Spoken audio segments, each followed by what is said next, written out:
let's take a look at Week 14 previews. And while pretty much the postseason play with the FCS levels pretty much determined, there are three teams in action, or excuse me, four teams in action. Three FCS teams, one Division two team, playing in traditional games, starting with the Turkey Day Classic, Alabama State versus Division two Tuskegee, and then of course the Bayou Classic, Grambling and Southern. Turkey Day Classic will be Thursday. And what makes this game somewhat intriguing to me is that while both of these games are ultimately going to be for bragging rights, Chris, I asked this question and I asked you guys this question too. We're looking at an Alabama State team that's going to be going up against a Tuskegee team that's shown that it's more than capable of holding its own during the course of the season. But this is an Alabama State team that lost to a Division II Miles team earlier this year. Lost to Prairie View last week. Is this one of those so-called trap games in which we could possibly see an upset, in which Alabama State could lose the Turkey Day Classic against Division II Tuskegee? And any one of you guys, feel free to chime in. What are your thoughts on the outcome of this game on Thursday? Well, I don't think you can call it a trap game when you have a 7-2 Tuskegee team who literally just was a tiebreaker away from probably playing Benedict in the championship game. And if they had a good enough showing, probably would have snuck in and one of those last two spots in that super region. So Tuskegee's a good football team. I mean, are they good enough to beat Alabama State? Yes.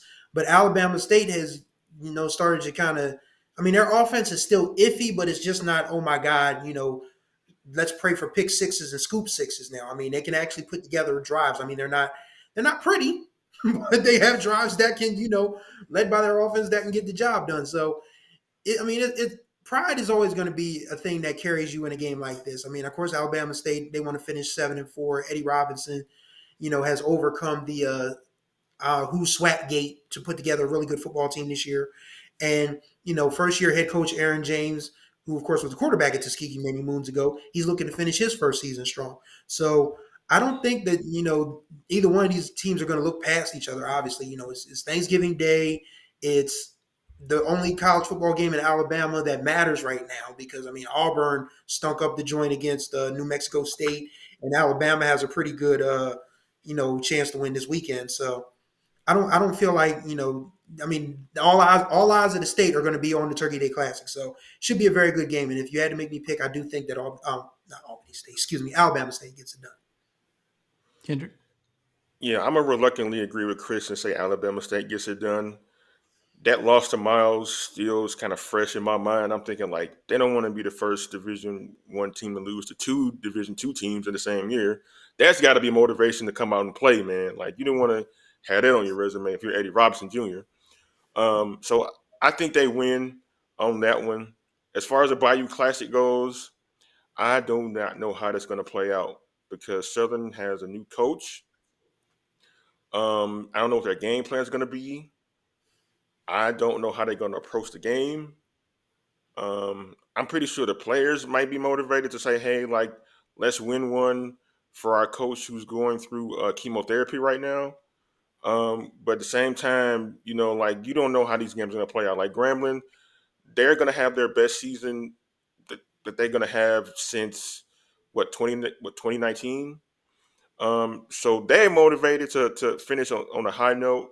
I know a lot of Grambling Knights like Kenn Rashad probably are not happy with the way the season ended up turning out, but they were mathematically in the SWAC race in the last week if some breaks had to go on their way, and the Bayou Classic would have mattered more this weekend, but it doesn't. But I think like you throw the records out, as the old cliche goes, and I think this is going to be another classic Grambling and Southern game. I don't know who's going to win though, but I'm excited to see like the outcome of that one. Yeah, both teams are in this game 5-5, and if there's any silver lining, I guess if there's anything other than pride on the line, someone's going to finish the season on with a winning record, and one team is going to finish the season with a losing record.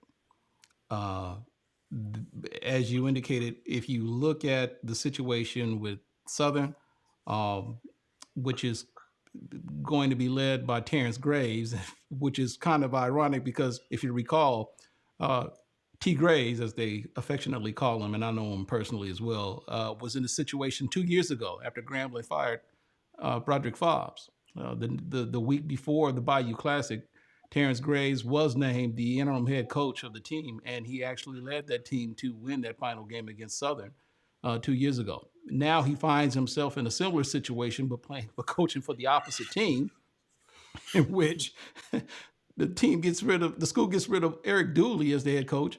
Terrence Graves is now the interim head coach of that team, and now he finds himself in a position where he's going to be coaching against his former team, and could, I guess, in many ways, in the 50th Bayou Classic, find himself in a unique position to where he could be the first coach, the head coach, who has a Bayou Classic win, coaching as the head coach of both teams. So there is an interesting dynamic in that respect. But let me just touch on this, since we're talking about my alma mater, by the way, and I know people wanted to talk about the so-called situation with Hugh Jackson, and let me just say this now. I understand that this season hasn't gone anywhere near as well as people had expected when the season started. But win or lose, I'm gonna just tell you guys now, Hugh Jackson isn't going anywhere. Not because of whatever this, I don't want to go down the road, but Hugh Jackson isn't going anywhere. For one, he currently is in the second year of a 4-year contract. So he's got 2 years left in his contract after this season.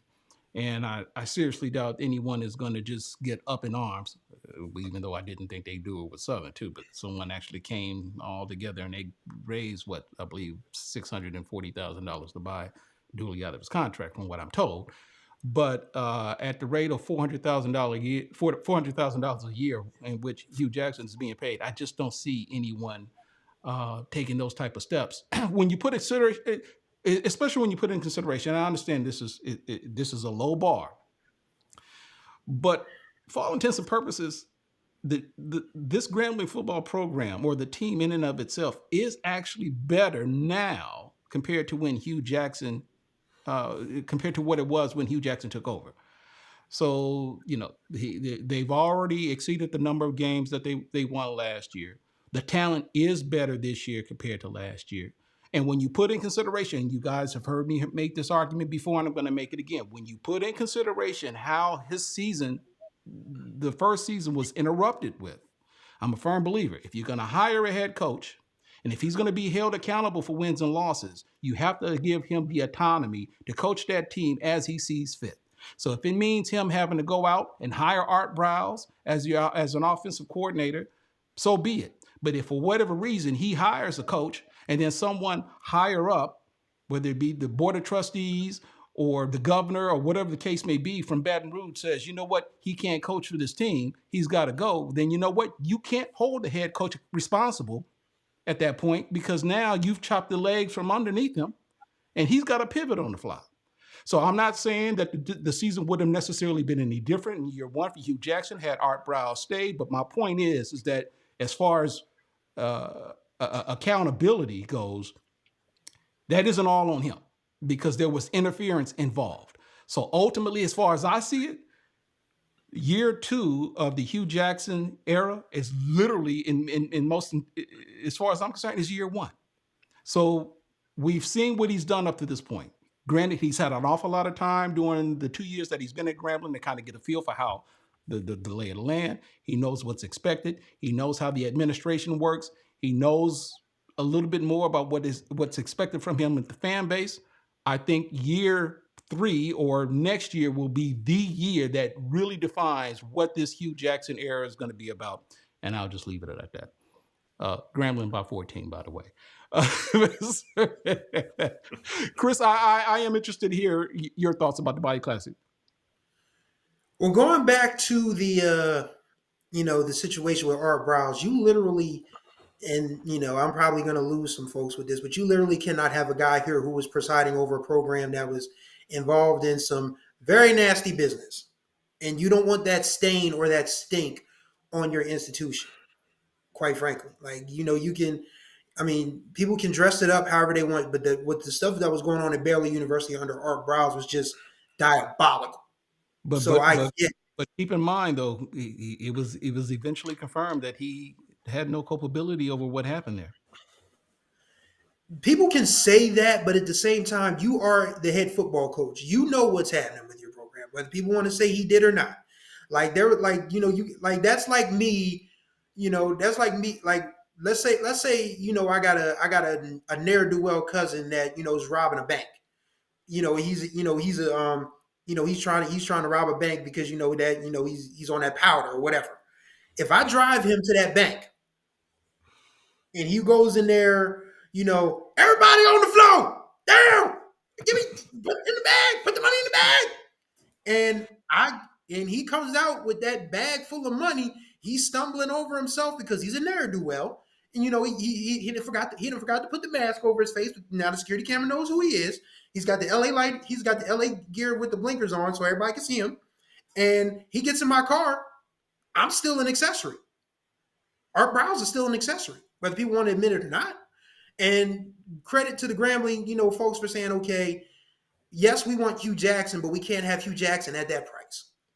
That's just my opinion on it. I mean, other people have different feelings about it. That's just my opinion on the Art Browse thing. You just could not have that man involved with the program, with the prestige and the tradition of Grambling. That's just my personal opinion. Okay, as far as the Bayou Classic goes, back to football.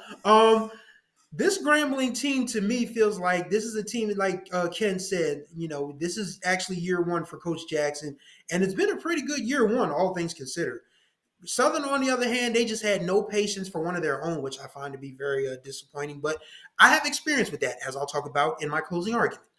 Uh, you know, you want to. I mean, I always say that college coaches, you need at least a 3-year cycle, whatever the sport: football, basketball, field hockey, volleyball, lacrosse, soccer, whatever. You got to cycle out the previous regime's players so you can get your type of athletes in there, so you know what you got. Eric Dooley didn't get that chance. And now Southern is starting to cycle all over again. And I don't think that's going to help them this week in the Bayou Classic. I feel like this Grambling team is together. This Grambling team has all their ducks in a row. Southern is just there so they won't get fined. Word to Marshawn Lynch. So I don't know about 14, so I'll say 10. I'll say Grambling 34, Southern 24. Ooh. Kendrick, any predictions? I got if I'm making a prediction, I got Grambling like 24-14. You are a smart man. You are a smart man. I agree with both of you. I really do. I'm not going to I even wonder argue. why that is. I wonder why that is. I guess we'll never know.